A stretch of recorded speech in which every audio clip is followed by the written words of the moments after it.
listeners. This is Kayla. And Chris. From Culture Just Weird. Our country received some news on Friday, June 24th, 2022.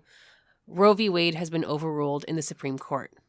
We're still processing the news for ourselves, and rather than sitting down for a traditional episode today, we wanted to talk about it.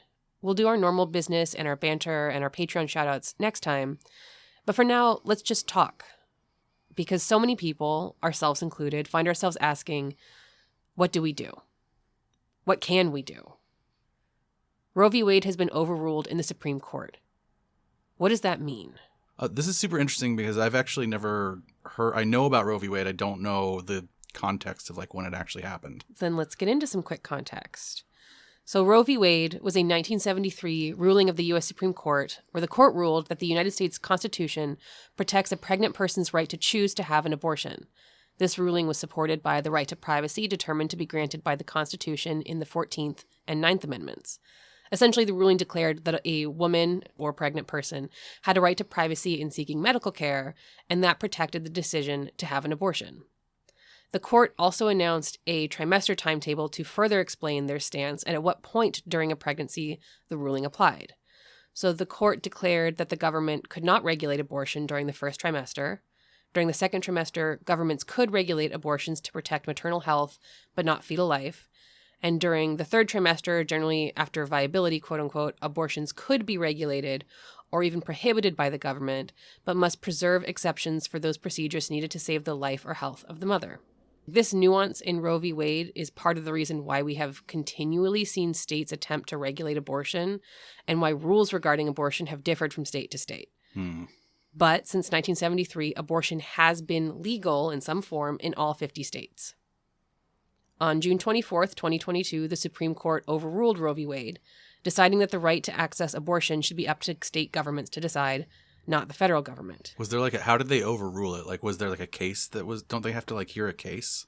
So yeah, exactly. There was a case that was presented before the Supreme Court. I won't get too into the details of it, but it's referred to as Dobbs v. Jackson Women's Health Organization. And essentially the court ruled that a right to an abortion is not present in the Constitution. Does that make sense? It is not spelled out in the Constitution. Right. Which a lot of the arguments against this ruling or why it's bad law or bad legal precedent is the fact that, yeah, there's a lot that's not in our Constitution because it was written a long time ago. And that's why we have things like amendments. Right. Amendments. And there's other things. I'm pretty sure, and this is where I get way out of my depth legally, but I'm pretty sure there's things that are federally protected that aren't in the original Constitution. Well, that could be, we could be seeing a lot more of this in the future because of this ruling. Interesting. So I'm sure you've seen that already. Things like same-sex marriage it falls under can fall under a similar ruling. That could be overruled in a similar way. Interracial marriage, right to access contraceptives.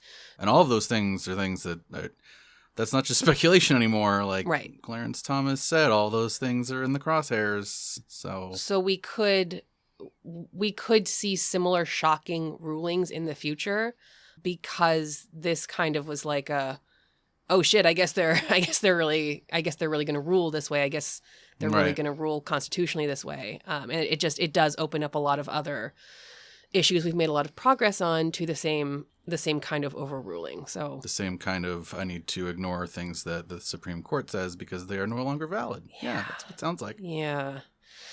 So this particular ruling has activated a number of trigger laws in various states, meaning those states have passed or are passing very soon laws that severely restrict or outright ban abortion in most circumstances. So they were they had already passed laws shit ready to go to oppress women. Okay. That were if Roe v. Wade falls, that will trigger this law to go into effect.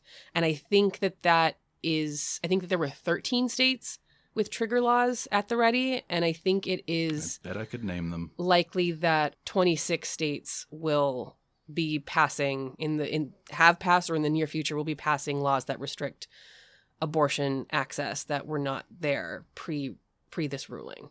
That's half the country. Right. For what it's worth, at least 61% of Americans, which is a pretty big majority, and it's probably a higher number than this, support Roe v. Wade and believe that abortion should be legal in all or most cases.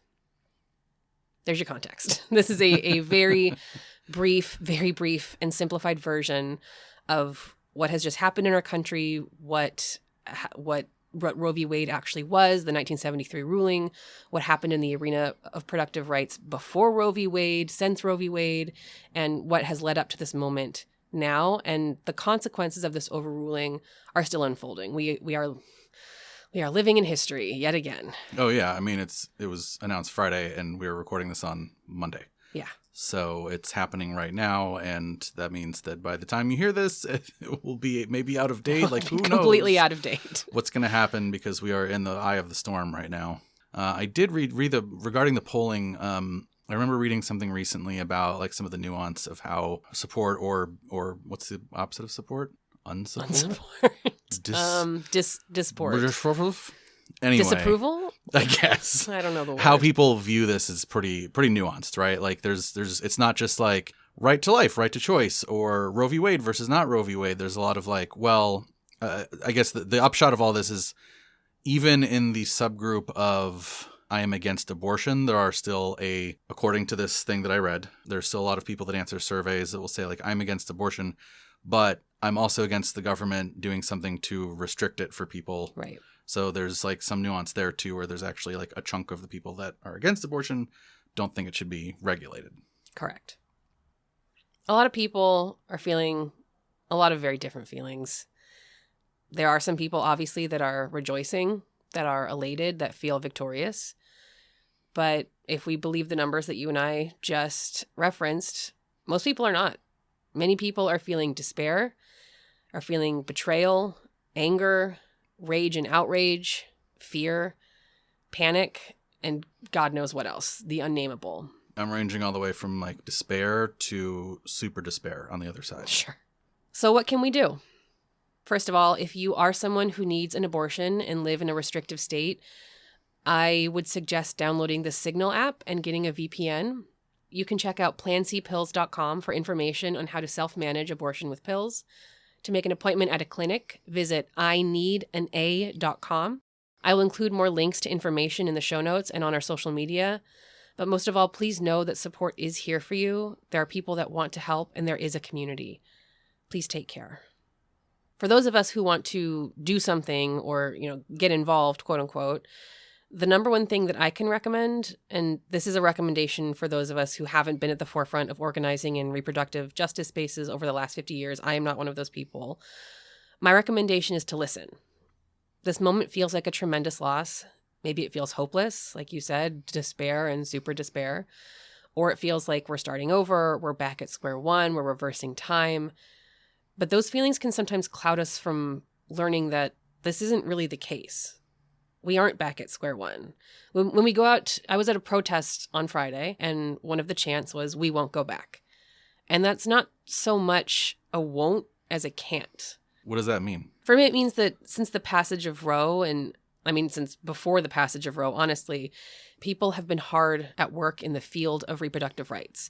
A foundation has been built, a network exists. We don't need to panic. We need to plug into that. It's not that we won't go back. It's that we can't go back. There's That's good too to know. much progress that has been made already. It definitely feels like, yeah, for those of us who have been fortunate enough to not have to think about this stuff, those of us who have had the privilege to not have to think about this stuff, and now all of a sudden it's like, oh shit, it's affecting white people now. Like that whole thing. Right. It can feel new. Sure. But it's really just new to us because we have been blessedly insulated for so long. Right. So what you're saying is that it's not new. So don't, even though it feels new, there's stuff that we can Right. can and should, not just can plug into, but should, because Right. it's like, you don't want to be the person showing up to like build the house and somebody's halfway done with it and you're like, all right, let's dig the foundation. Yeah, exactly. That's a really good metaphor. And that's something that I'm learning a lot more about right now is that, yeah, the house is already in progress. So let's figure out where our labor is needed and take the pressure off of ourselves to be like, I gotta figure all of it. You don't have to figure all of it out. Yeah. And it can be like if you start trying to dig Right. a foundation in a halfway built house, that's going to be damaging to the house. Damaging, dangerous, not good. So let's talk about plugging it. And like I don't want to. I'm not trying to say that our feelings are invalid or overdramatic. No. I'm just saying that those feelings, we can use those feelings to guide us to the like available avenues that can put us to the work of fighting back and put us towards the most useful labor for standing up against this. Don't feel bad if it feels new. It feels new to me too. Absolutely. It feels shocking to me too. That's normal. So when I say let's listen, I mean that now is the time to seek out the people that have been doing the work, especially the people local to you who have been preparing for this day and do have a plan for moving forward. These are the people who have been in the fight a long time, are likely Black and Indigenous women and other women of color, and we really need to hear them. And I know that I'm speaking on a platform and I'm trying not to speak as an authority because we've said I'm not one of these people. I'm speaking as someone who has been on the outskirts of this work for a little bit. You know, I've volunteered as a clinic escort at a local clinic, but really I'm speaking as someone who has been fortunate enough to move in a sphere that has taught me that I don't need to start the work, that the work has already begun. I've been fortunate enough to learn that, and I'm getting to learn it more, and I wanted to share that with our listeners who might be in the same sphere as you and I. Right. Yeah, you're not platforming yourself. You're saying, here's what I've learned. Listen to me. Listen to me, the white lady. Okay, I've talked in a lot of hypotheticals here. So what are the actual tangible things you can do right now? Yes, I think this is the thing I would most like to know. To answer this question, I would love to answer this question for you. And again, I'm just one voice. There are many of other voices out there sharing what to do now, but I will share points from documents put together by organizer and prison abolitionist Mariame Kaba and sexual assault survivor and advocate Alison Turkos. So specifically, I am drawing from the resource documents that they have put together since the ruling dropped on Friday. So just to share a little bit more about why these folks are in my trust network specifically, Alison Turkos, like I mentioned, is a sexual assault survivor and advocate fighting for systemic change. So she is somebody who... That's my favorite kind of change. She's somebody who organized New York City's first slut walk in 2011. Do you know what a slut walk is? I have never heard of that, but I think I could probably guess. It's just basically like a protest movement for women to be out in the streets reclaiming that word and potentially reclaiming behaviors and apparels and activity that have been deemed slutty or have gotten them called sluts in the past. It's a feminist movement. Okay. Women are allowed to like sex and dress however they want and exist. Yeah, fuck you.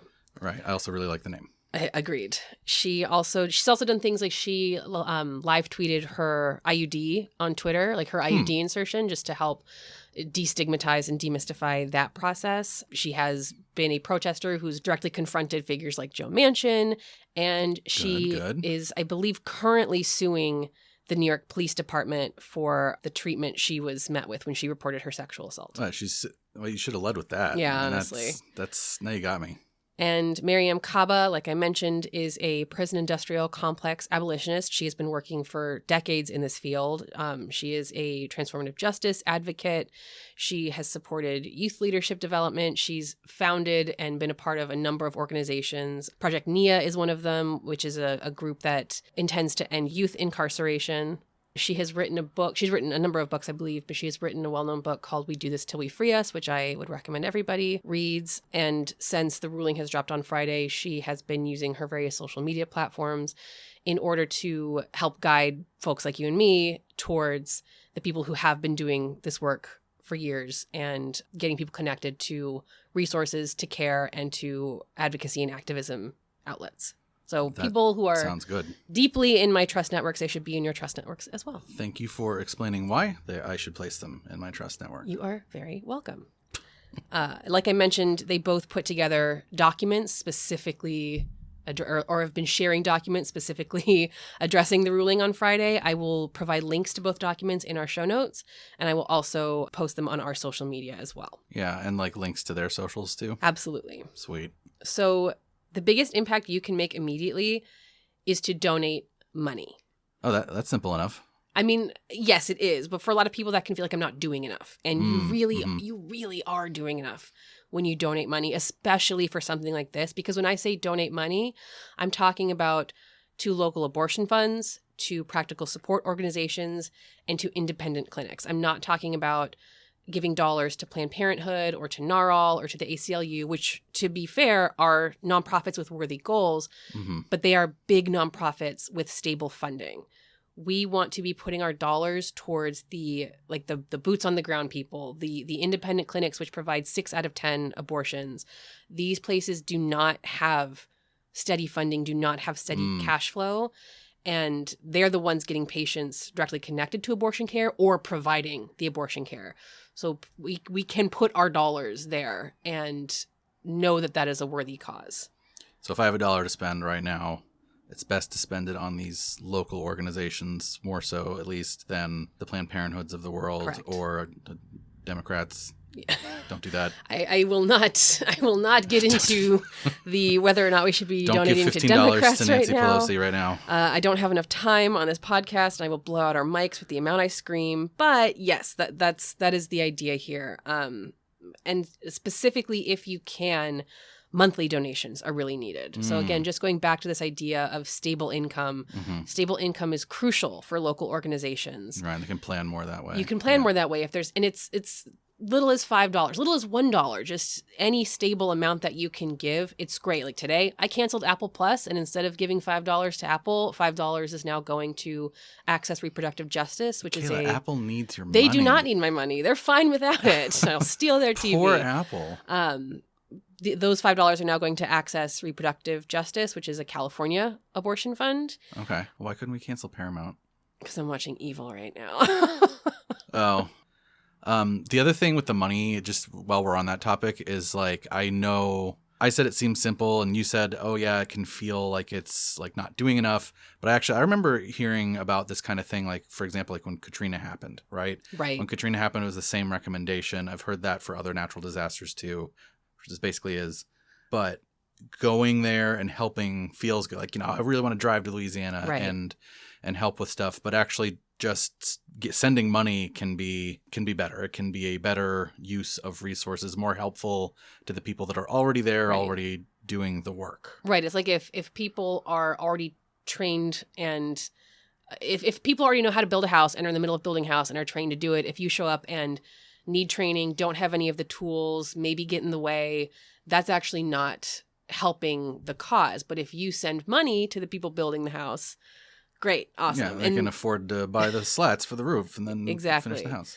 That house example, that Katrina example, all of these are very good examples for why money is a great way to get involved right now. But not all of us have the privilege to donate money, right? Especially these days. And if that's the case for you and you'd still like to act, this is where something like organizing a fundraiser for your local abortion fund is a perfect way to plug in. And that can be as simple as sending an email out to your closest friends and family being like, hey, you guys, let's try and, let's throw $1 to this local abortion fund. Or my birthday's coming up. Yeah, donate. This is my birthday wish list. Sharing on your social media. And again, these documents that I'm going to share will have ways for you to specifically engage on social media on this topic in ways that are safe and informative and helpful. So keep an eye out for that. But yeah, money is tight right now for a lot of us. Mm-hmm. There are different ways to help get dollars towards these organizations that aren't necessarily taking it out of your own pocket if you don't have it to give. Right. Which is okay. So once you have done all of this and you want to do more, this is when it's the time to get yourself connected to your local abortion fund. So like I just mentioned, abortion funds are the ones providing boots on the ground services, including funding for folks seeking abortion care. This means that these are the people that are making appointments or helping make appointments. They're arranging for transportation. They are connecting patients to services and to counseling, and they're helping to pay the fees associated with abortion care. Many abortion funds also train volunteers to act as clinic escorts. That's where I got my clinic escort training with Access Reproductive Justice and LA for Choice. And many of them have already set up practical support organizations. So a practical support organization, or a PSO, is a group of volunteers who help people access safe, quality abortions and other services without delay. You cannot delay these kinds of As we procedures by providing direct assistance like rides, like getting people to and from the clinic, giving people places to sleep, to stay, to rest, providing childcare, translation services, and more. Getting connected to a practical support organization is a really great opportunity for folks like me who have been moved by the informal auntie networks that have spread across social media communities like Reddit. Auntie, like... AUNTIE.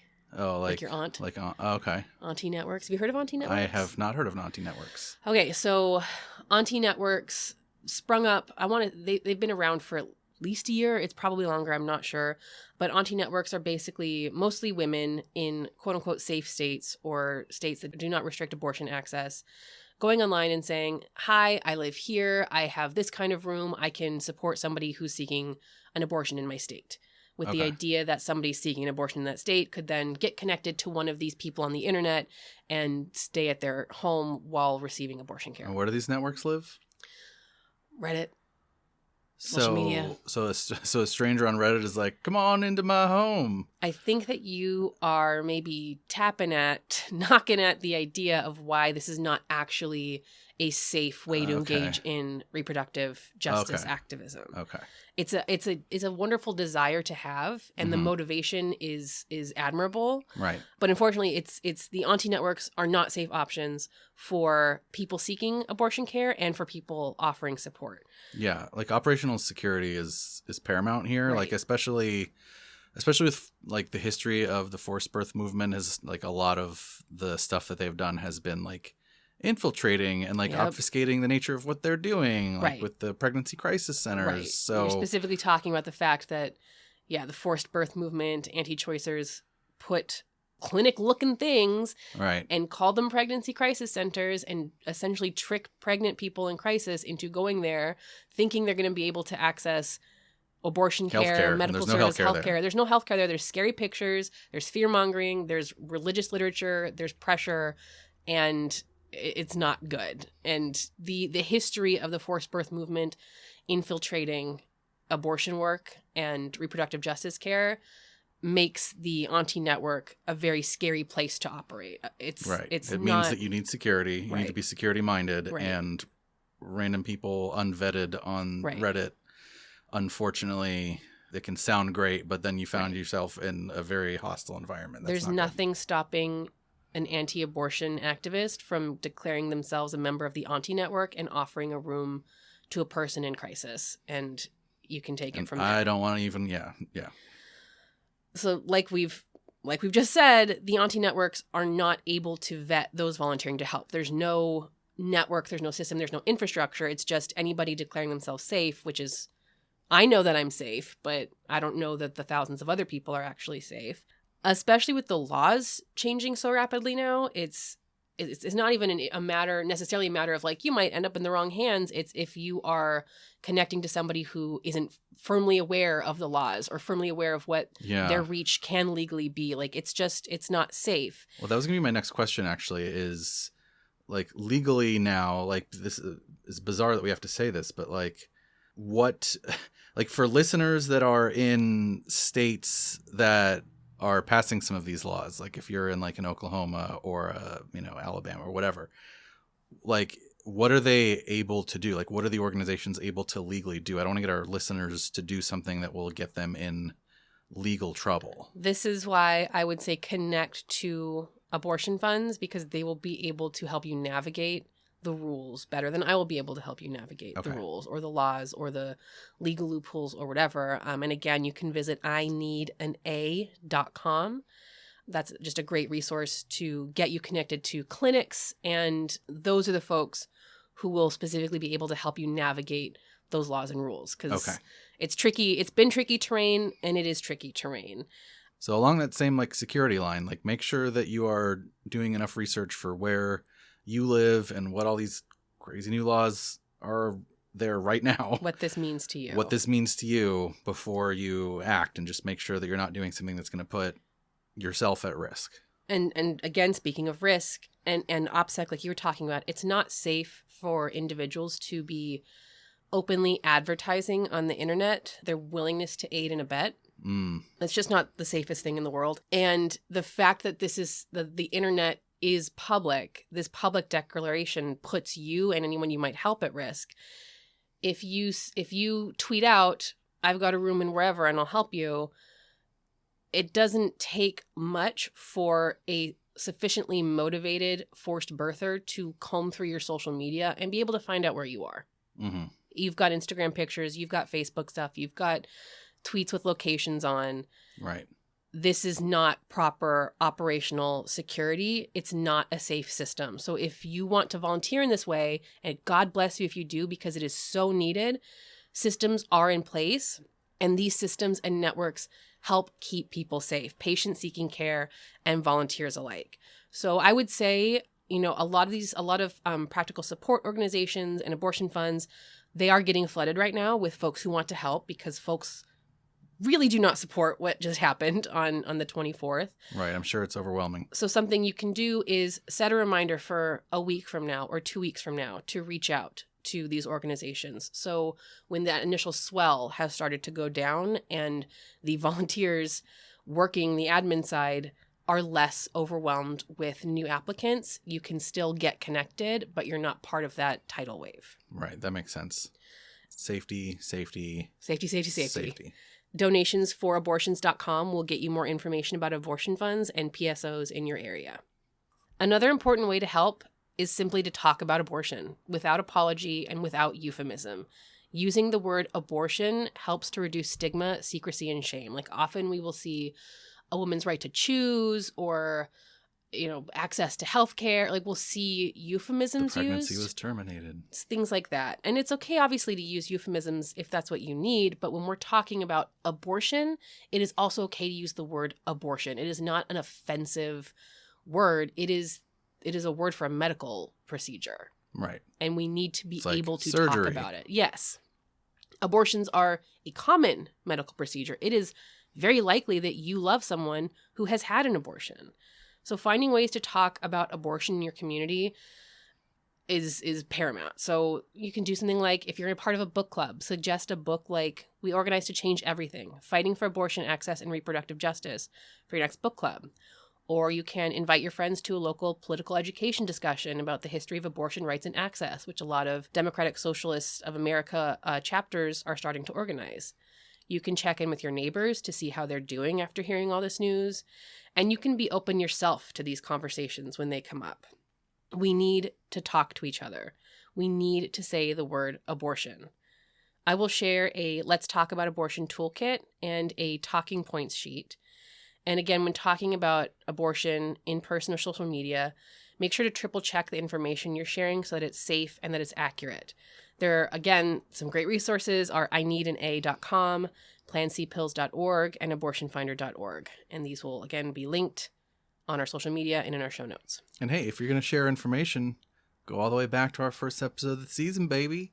Do the SIFT method. Make sure you're checking stop. So just kind of like pause before you share something. Then the I is investigate the source. So that's like, okay, where is this actually coming from?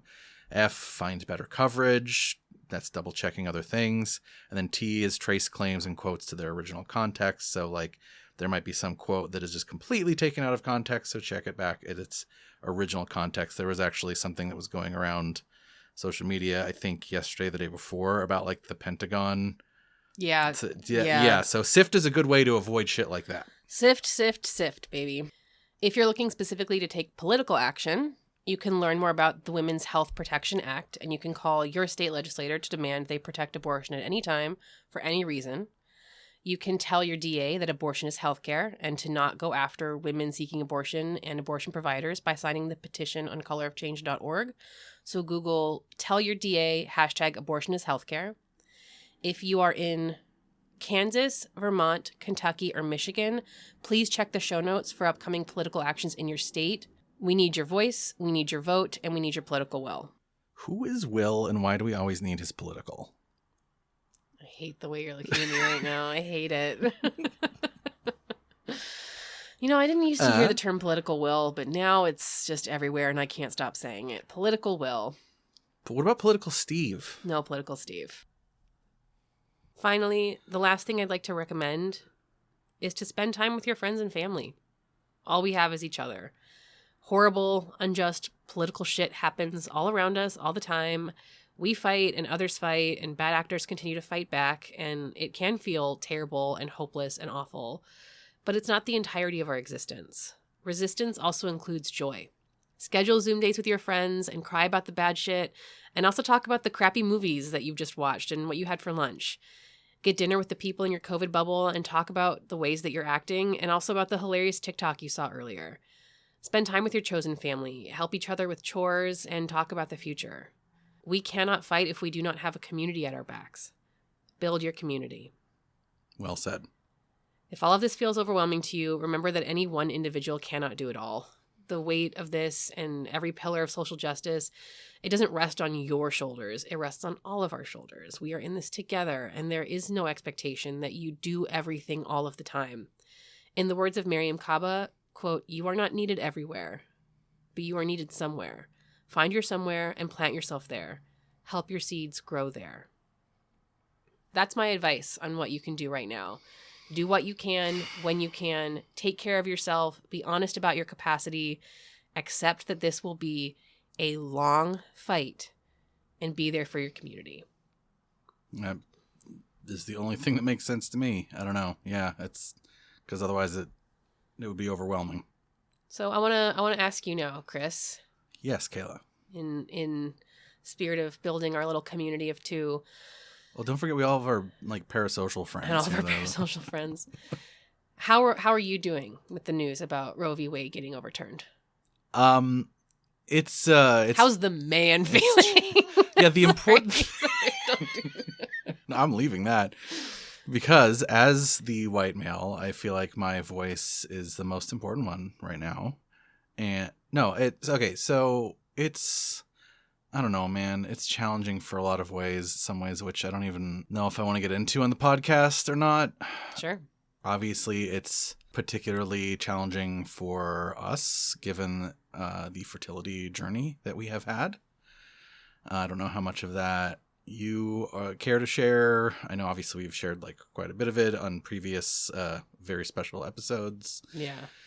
I scream about it on my Twitter from time to time. Yeah. It's just, I don't know, man. It's even in California, it's scary because it's hard to know what's next. It's hard to know whether things. I really like what you're saying about just the present moment stuff, because the future is so uncertain right now. Yeah. That's kind of the really actionable thing is well, you know what? The future is always uncertain, and I could get hit by a car tomorrow, so I should always be enjoying the time that I have today. And it definitely feels like that. It also gets really kind of bewildering and complicated for me because I come from a place of a history and a background of pro-life. That's the culture that you came from. That's the culture that I came from, and it makes things confusing and challenging. I actually think that that's maybe a bit too overwhelming for me to even to discuss on the podcast right now. But what I will say about that, just in terms of efficacy, I maybe have a few things to say that might, I don't know if it'll help, but I'll share my thoughts. I'll share my experiences, because right now, obviously, having done this episode, it's probably pretty clear that I'm pretty solidly pro-choice. But I know some of our listeners may not be. And if you guys are still listening, maybe I want to say some words about what changed my mind. And also for those of you that are pro-choice but have pro-life family and friends that you would want to talk to. Obviously, you don't have to do that. That is not mandatory at all. Like any of these other stuff that we've been talking about today, protect your own safety and mental health first. But if it's something that could help, some of the things that helped me change my mind were, so if you have anybody that's got a particularly libertarian bent that or if you have that bent yourself, you might want to try something super philosophical speaking. So I remember in college we had a discussion in a club I was in, and it was around the abortion issue. And one of the argument, and at the time I was pro-life, and one of the arguments was, well, would it be okay if you woke up one day in a hospital and you were attached to somebody else, and you had like there was blood transfusion going between you and them, and you had no say in the matter?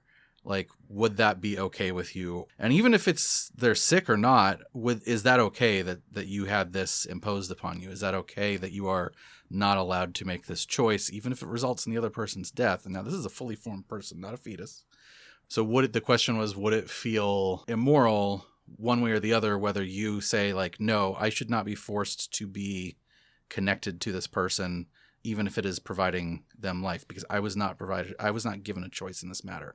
So that sort of like removing the sort of like the emotion and all the context, like all the existing swirling sort of like storytelling around, abortion, pro-life, contraceptive, whatever. When does life begin? Removing all that and like giving this sort of like very theory-oriented sort of scenario, right, made me kind of go like, oh yeah, well, I mean, like obviously I should have, like, even if it's bad for this person, I wasn't given a choice, so I should still have the right, even if it's like a quote unquote bad outcome, I should still have the right to my own your bodily autonomy. My own bodily autonomy. So yeah, I don't know, like that. It wasn't like the be all and end all that made me kind of like change my mind, but it definitely opened the door a little bit. It definitely like opened the crack a little bit to be like, I can see the bodily autonomy thing now that I'm like seeing it in this other context. Right. If that makes sense. It's sort of like theoretical context. And that opening the crack, I think, is like some of these things take a long time for people to change their minds. We've talked about changing our mind on the show before. It's like it's a hard thing to do. Like it's not just an immediate showing somebody all of the evidence, right? Which that's another thing you can do, right? There's all of the scientific and medical literature points to abortions being something that is like extremely important for women's health, for public health, for saving lives. There's no reputable scientific or medical journal that hasn't condemned this decision on Friday, that doesn't support abortions as a medical procedure. So that's another thing. Now, again, facts don't always convince people, but as a tool in the toolkit, like that's another thing. I mean, for me, that was important. Maybe I already had to have the door cracked open, but those data points were important too. And I also think that like doing some of like the logic, like following the logic of some of this stuff also influenced me. So when I say that, I mean like following the logic of like, why would people be getting third trimester abortions as contraception? Right. Like that, like why would somebody get an abortion in the third trimester if if it really was just somebody like lazily not wanting to use a condom and just getting, and as an aside, I believe you should be able to get an abortion regardless of the reason, right? Like you shouldn't even need a reason. The reason should just be, is I don't want to be pregnant. I don't want to be pregnant. But I'm saying this in the context of talking to people who don't think that, talking to people who think that abortion is murder. When you're talking to those folks, it's probably better to start at least with something that is more oriented around the health of the mother and some of these more extreme cases, which actually come up more often. Like, are there abortions that happen that are, quote unquote contraception? Probably.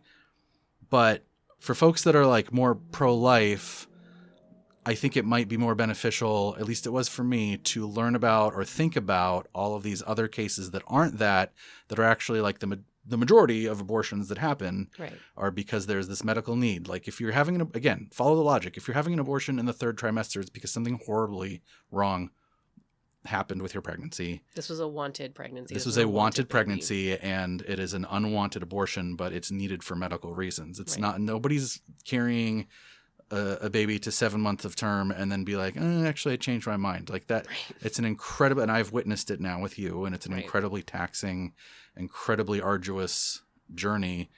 So the reason I say follow the logic is because even if you don't believe that that's the case, even if you don't believe that people are getting third trimester abortions because medical reasons, because people don't always watch the same news sources, Sure. as we know, you can still follow that logic and be like, okay, if you don't believe that's the case, then explain to me why somebody would carry a baby 7-8 months only to get a, quote unquote contraceptive abortion at that point. Right. So I bring that up specifically because that's a logical loophole that at the time you might tell somebody and it might make them go like, I hadn't thought about it that way. I guess I can't really counter that logic. And again, you're just opening the door a little bit more, a little bit more, a little bit more.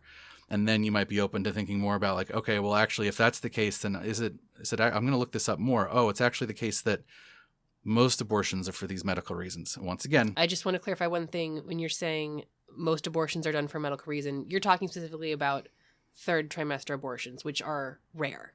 Right. Those are a smaller percentage of abortions. Most abortions take place in the first trimester. Sorry. Yes. Correct. Thank you for clarifying. Just to clarify. No, that's important. But knowing that can help you be more open to looking at all of the like, for example, ectopic pregnancies. Right. That's like another thing that's come up a lot. Right. Having access to abortion care for ectopic pregnancies is extremely important. That's something that is literally like the mother's life is in danger and it's not a viable pregnancy. How many pints of blood did I lose in my first one? You lost, I think it was 2 out of 9 or 11 or whatever. Like you lost like 20% of your blood. Yeah, I lost 20% of my blood. Like you were basically, fallopian we didn't tube know, ruptured. but you were on death's doorstep. Yeah. And if you don't, and you can prevent that by giving the person a abortifacient. So, there's a lot of these things that I think that as a pro-lifer, you sometimes think of as like, well, okay, well, that's an exception and blah, blah, blah. But actually, when you start looking at it, it's more rule than exception. And that might help someone see that like, okay, I am presented with this narrative that abortions are just like lazy, unwed mothers that just were too lazy to have their man put on a condom. Right. And that's not at all the case. And then from there, they can the vast hopefully majority of abortions are women who are married. Right. So just in terms of shaking up that narrative a little bit, most women seeking abortions are married women that have already had kids. Right. And then and again, if you are listening and you are somebody who considers themselves pro-life, or if you know somebody who's considered pro-life, I'm sort of talking through this based on my own experiences and sort of the steps that it took me. I didn't get all the way to anybody should be able to have an abortion for any reason at any time for a while. Right. I had to start with like, well, as it turns out, like a lot of these are medical and critical and wanted pregnancies. And it's actually not contraceptive most of the time. And then you get to and then you take that step and then you take a further step into like, okay, like say it's not medical, but the person still wants to terminate the pregnancy because they feel like they cannot care for a child. And then that child goes into the foster. So then you start thinking about those things. And so you can kind of expand from there. But that's sort of like the stepwise process that I went through. I don't know if that's helpful. I guess to summarize, thinking about the sort of like the theoretical, like removing all of the abortion context and like giving a theory crafting sort of example helped me. And then from there, kind of thinking about learning about how medically important this procedure is. And then thinking through like some of the logic of it, like obviously a third trimester abortion is not something, is that those are obviously going to be pregnancies that were wanted. And so, and then I guess the final step was our experience, right? Like I have been militantly pro-choice my whole life. Yeah.